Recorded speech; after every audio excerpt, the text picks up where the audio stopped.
Tito Flavio pertenecía a una familia humilde de una pequeña comuna que quedaba en la región de Lacio. Su abuelo paterno, Tito Flavio Petro, ascendió al rango de centurión y luchando en la batalla de Farsalia por Pompeyo en el 48, se convirtió en cobrador de deudas. Después de eso, volvió a su patria y pudo enriquecerse con las ventas. El nombre de su esposa, Tertulia, poseía una gran propiedad cerca de la ciudad de Cosa, en Etruria. El hijo de Petro, Tito Flavio Sabino, según algunas fuentes, era un simple centurión y después de su renuncia por motivos de salud, se convirtió en un prestamista romano, cobrador de deudas y recaudador de impuestos en la provincia de Asia. Su esposa, Vespasia Pola, era una persona más privilegiada, ya que su padre fue elegido como tribuno militar 3 veces y ocupó el puesto honorario de jefe del campo, y su hermano en su carrera alcanzó la pretura y se sentó en el Senado romano. Y gracias a este matrimonio exitoso, Flavio Sabino aseguró el estatus senatorial para sus hijos y fue aceptado en la clase ecuestre. Tito Flavio Sabino tuvo 3 hijos. La primera fue una niña que murió pronto. Luego nació un hijo que recibió el nombre de su padre.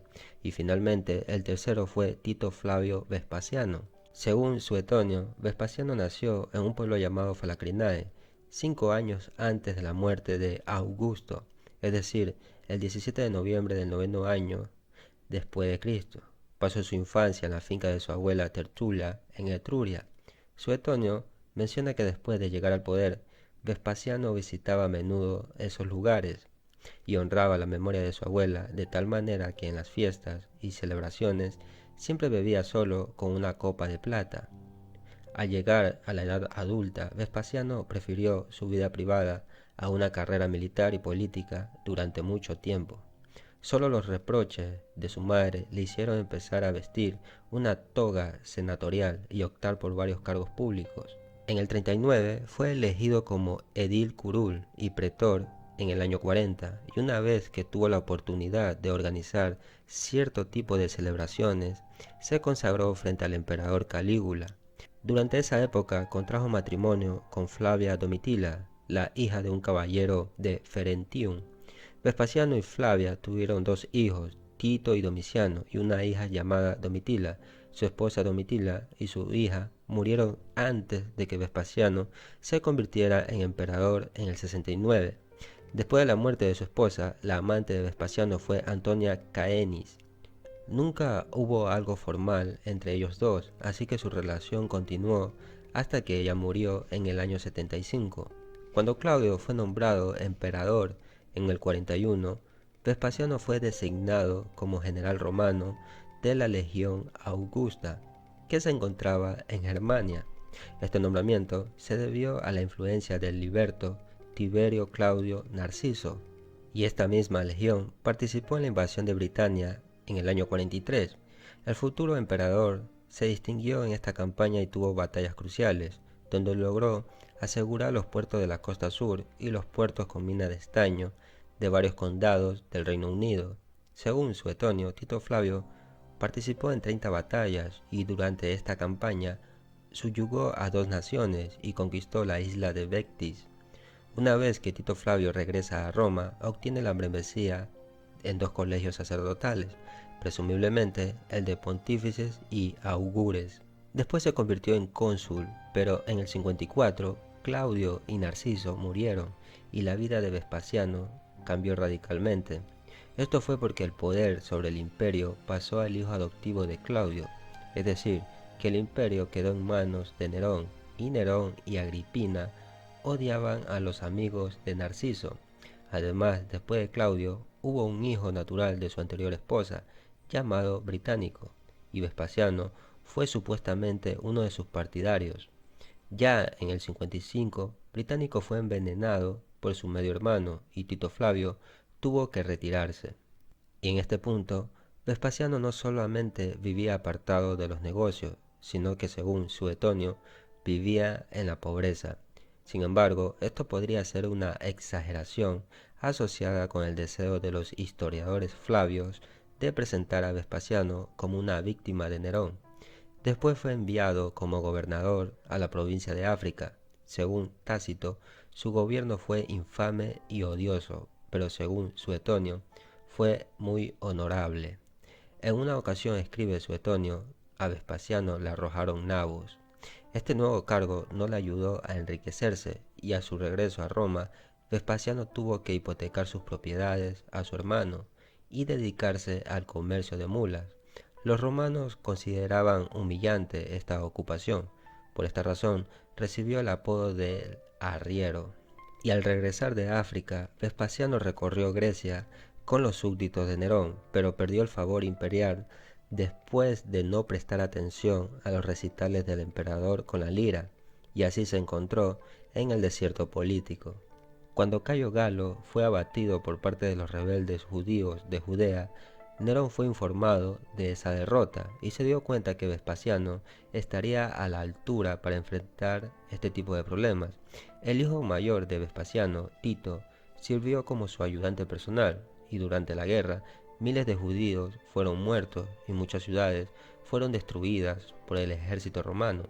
Vespasiano logró restablecer el control sobre Judea y así sirvió un tiempo como procurador, y los judíos lo recuerdan como un funcionario justo y honorable, que incluso Vespasiano se hizo patrón de Flavio Josefo.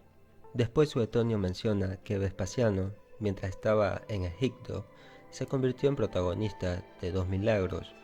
Logró curar los ojos de un ciego escupiéndole y también logró curar la pierna de un cojo tocándole con su talón. Ambos habían suplicado el toque divino, y esto le trajo mucha notoriedad. Luego, las tropas de Vespasiano entraron por el noroeste de Italia al mando de Marco Antonio Primo, y estas tropas derrotaron a las de Vitelio y avanzaron hacia Roma.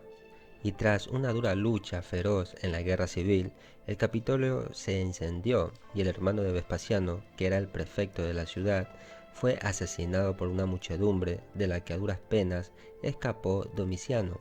Bueno, en realidad, Domiciano, que estaba con su tío, logró escapar de la masacre disfrazándose del sacerdote de Isis y se escondió en una casa que era cliente de su padre.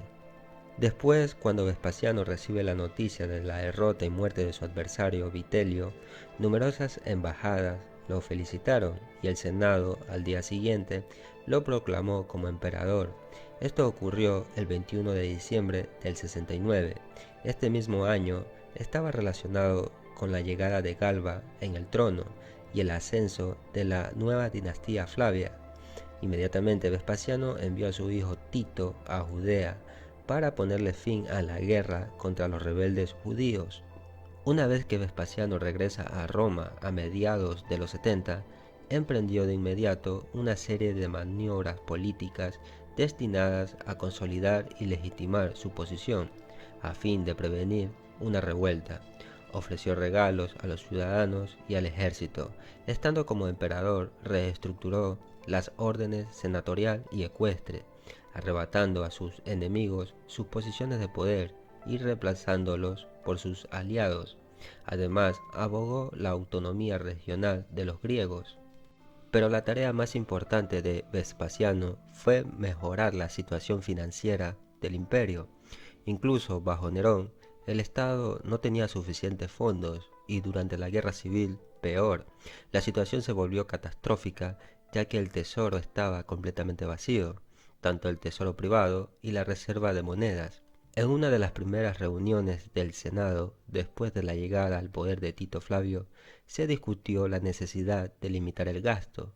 El mismo Vespasiano admitió que necesitaba 40.000 millones de sestercios para que el Estado se levantara. Por lo tanto, recurrió a la austeridad. Se redujo los gastos de los pretorianos y del ejército.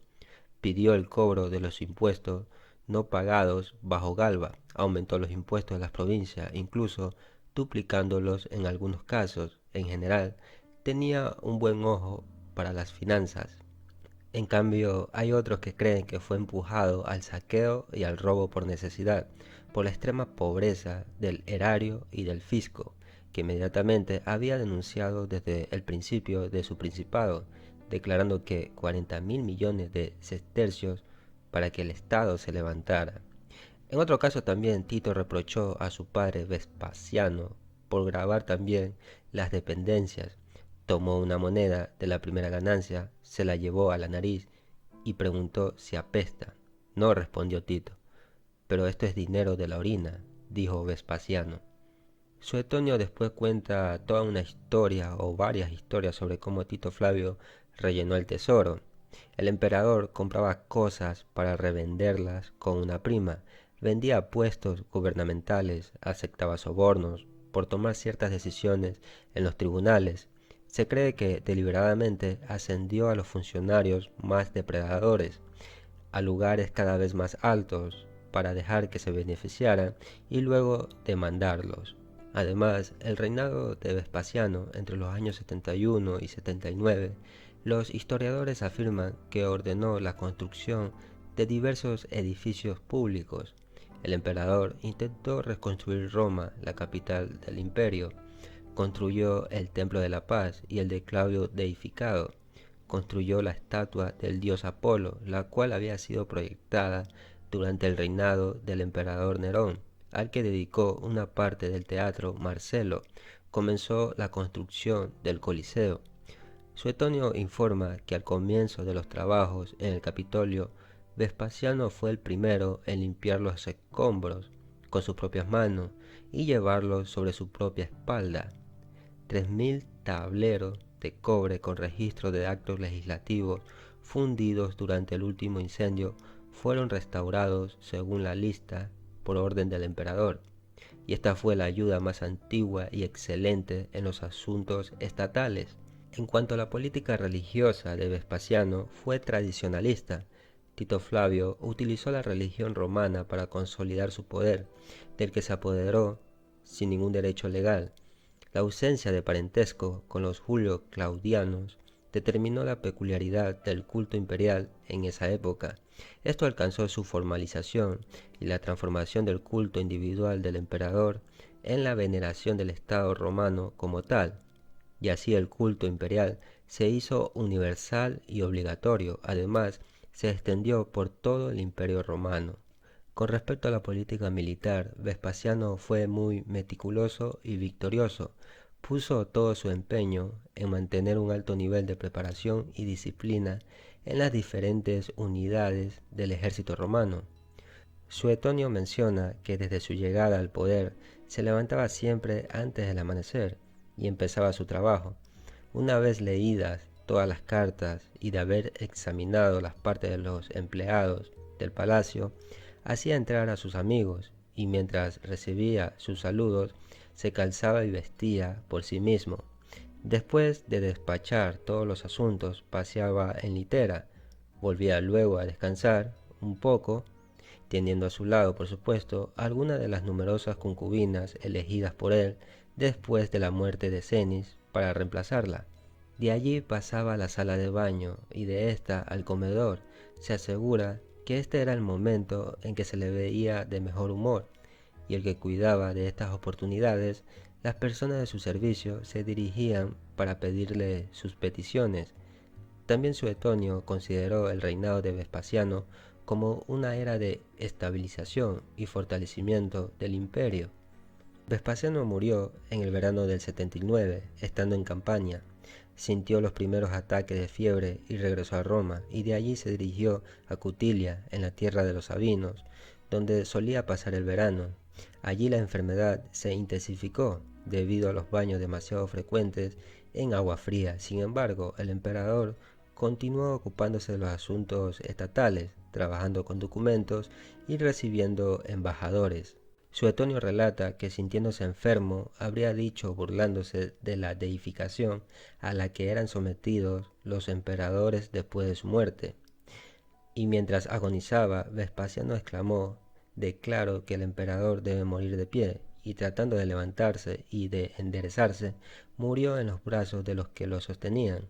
Esto sucedió el 24 de junio del 79, a la edad de 69 años, 7 meses y 7 días. Murió en su villa cercana a las termas de Cotilia, en la actual provincia de Rieti, donde veneraba todos los años. Más tarde, será deificado por su hijo Tito. Todos concuerdan en decir que tenía tal confianza en los destinos prometidos a sus hijos, y a él, que a pesar de las frecuentes conspiraciones contra su vida, no vaciló en afirmar en el Senado que tendría por sucesores a sus hijos o a nadie.